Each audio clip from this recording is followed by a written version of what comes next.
Assalamualaikum warahmatullahi wabarakatuh.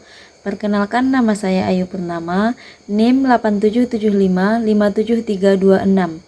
Hari ini saya akan mempresentasikan hasil video praktikum saya dari modul 1 sampai modul 9 untuk memenuhi tugas mata kuliah saya, yaitu praktikum IPA di SD.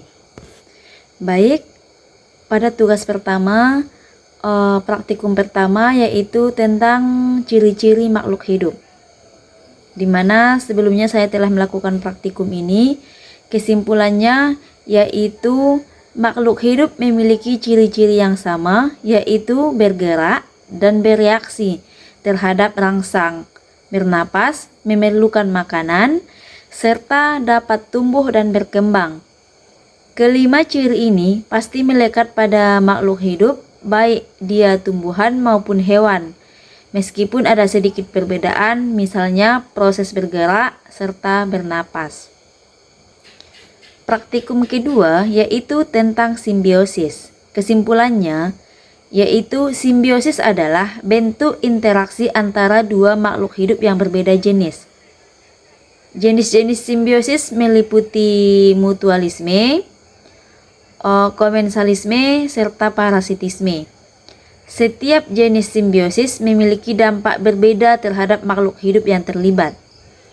Melalui observasi langsung, dapat memahami pentingnya hubungan antar makhluk hidup dalam menjaga keseimbangan ekosistem.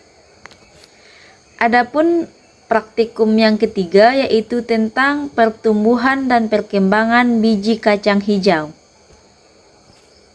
Kesimpulannya, berdasarkan hasil praktikum pada pertumbuhan dan perkembangan, dapat disimpulkan bahwa pertumbuhan dan perkembangan organisme merupakan hasil dari pembelahan sel, pembesaran sel, serta diferensiasi sel. Proses pertumbuhan dan perkembangan kacang merah, khususnya dari waktu ke waktu mengalami perubahan. Tumbuh tanaman apabila dilihat dari bertambahnya tinggi, jumlah daun, diameter akar, dan batang pada tanaman. Pertumbuhan dan perkembangan tanaman tersebut dipengaruhi oleh faktor dari luar maupun dari dalam. Faktor dari dalam berupa hormon, sedangkan faktor dari luar yaitu gen, cahaya matahari, suhu udara, kelembapan udara, tanah, nutrisi, dan air. Pada praktikum keempat yang saya ambil yaitu pengaruh deterjen terhadap kacang hijau. Dari percobaan yang saya lakukan dapat disimpulkan bahwa kecambah pada kadar konsentrasi tertentu atau rendah masih bisa mengalami pertumbuhan walaupun ada hambatan. Tetapi pada konsentrasi tinggi, kecambah tumbuh namun tidak mengalami pertumbuhan dan pada akhirnya akan mati. Selanjutnya pada tugas 2, praktikum pertama yaitu tentang uji makanan, uji karbohidrat, dan uji lemak. Kesimpulannya, dari 6 bahan makanan yang telah saya uji, diketahui bahwa tidak semua bahan makanan mengandung karbohidrat dan lemak. Bahan makanan yang mengandung karbohidrat tinggi sumber karbohidrat adalah nasi dan kentang. Sedangkan bahan makanan yang mengandung lemak tinggi sumber lemak adalah margarin. Pada praktikum kedua yaitu tentang gerak lurus beraturan dan gerak lurus berubah beraturan. Kesimpulannya, tentang gerak lurus beraturan dan gerak lurus berubah beraturan ini yaitu gerak lurus beraturan adalah gerak yang dilakukan oleh suatu objek yang bergerak dengan kecepatan tetap atau konstan dalam satu garis lurus. Karakteristiknya yaitu kecepatan konstan, artinya tidak ada percepatan. Posisi objek berubah secara linear seiring berjalannya waktu.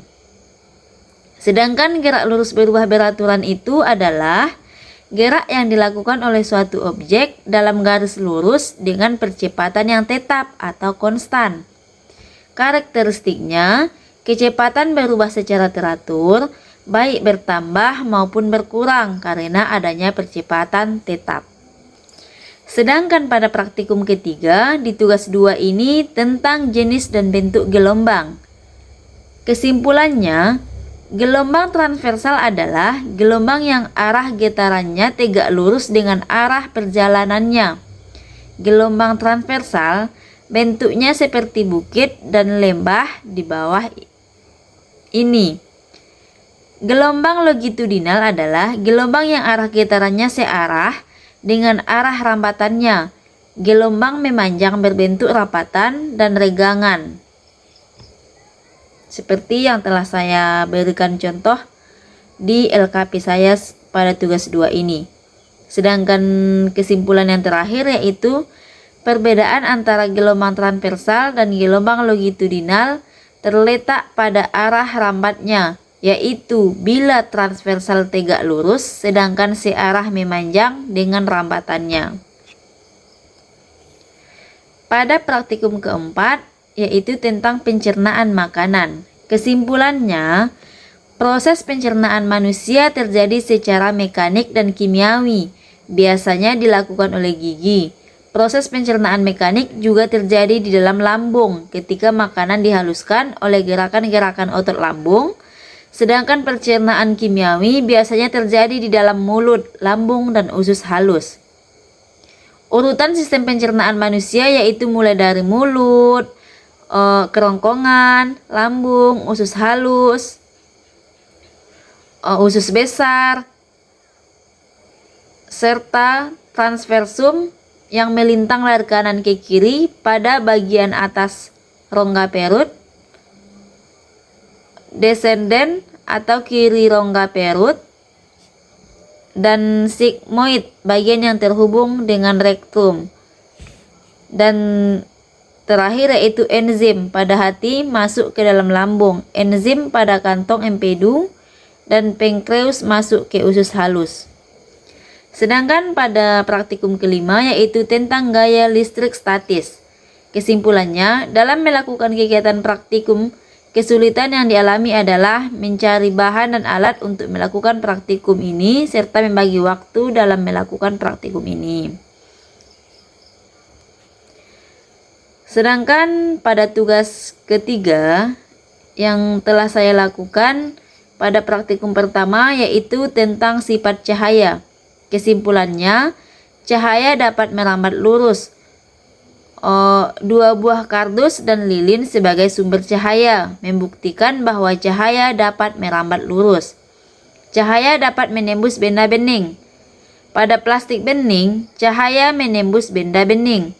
Pada gelas bening, cahaya menembus benda bening. Pada gelas gelap, cahaya tidak menembus benda bening. Cahaya dapat dibiaskan. Gelas berisi air ditambah pensil sama dengan cahaya dapat dibiaskan. Praktikum kedua di tugas 3 ini yaitu tentang lensa cembung. Kesimpulannya, semakin jauh jarak fokus, maka keakrutan atau kekuatan lensa semakin kecil. Semakin dekat jarak fokus, maka keakrutan atau kekuatan lensa semakin besar. Titik api lensa positif atau cembung merupakan titik potong berkas sinar bias jika sumber cahaya berada jauh tak terhingga. Titik api cermin cekung merupakan titik potong berkas sinar pantul jika sumber cahaya berada jauh tak terhingga. Praktikum yang ketiga yaitu tentang kelistrikan.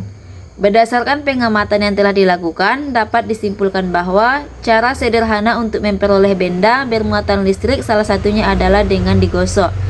Benda yang memiliki muatan listrik sejenis akan menghasilkan gaya tolak-menolak, sedangkan benda yang memiliki muatan listrik tak sejenis akan menghasilkan gaya tarik-menarik. Sedangkan pada praktikum yang terakhir, yaitu pesawat sederhana. Kesimpulannya, jika massa A lebih besar daripada massa B, maka panjang OR dan OE tidak akan seimbang. Jadi di sini pada modul 1 sampai modul 9 itu Oh, ada 13 praktikum yang telah saya lakukan. Sekian video praktikum saya tentang kesimpulan dari modul 1 sampai modul 9. Assalamualaikum warahmatullahi wabarakatuh.